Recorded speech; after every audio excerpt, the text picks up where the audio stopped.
Her message came through while I was still in the driveway, the engine humming. Mom had texted.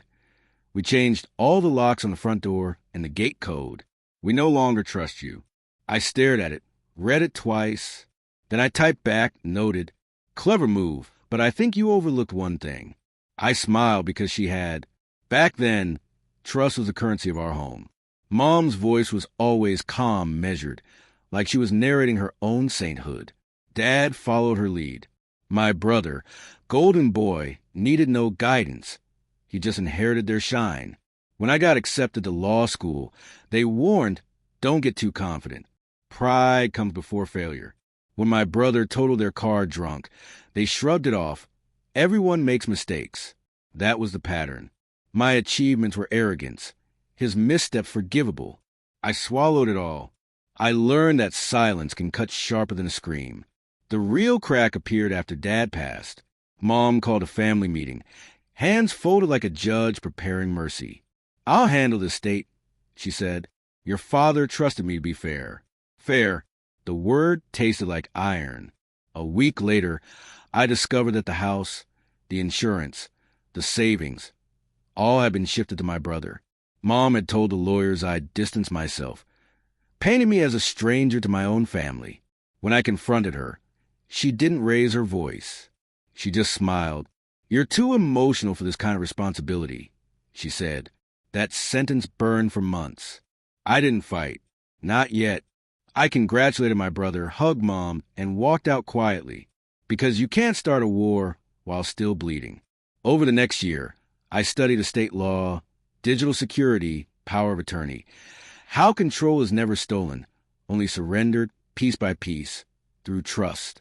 Mom had forgotten who had taught her online banking, who set up her password manager, who linked all her devices to the same cloud backup. That was her error.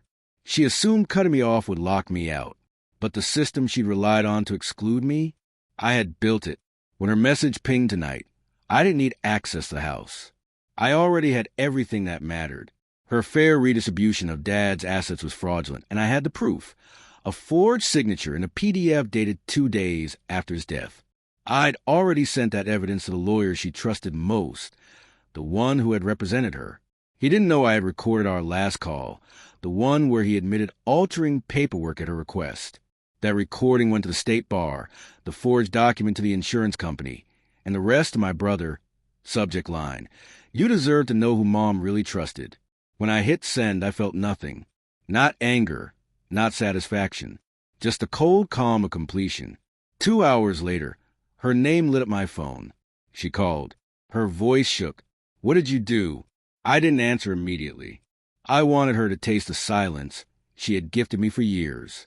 Finally, I said, I just gave everyone what's fair. Her words collapsed into static. I could hear my brother yelling in the background, glass breaking, doors slamming. Don't come here, she screamed. I almost laughed. Don't worry, I said. You changed the locks, remember? And I hung up. The next morning, I parked down the street. A police car idled outside the gate. Her lawyer stood on the porch, red-faced, sweating. My brother yelled something about betrayal. Mom just sat on the steps, staring at her phone as if it had turned into a weapon. And then it hit me. I didn't want their house. I didn't want their approval. I wanted her to understand what it's like to be locked out of something you built. She texted once more that evening.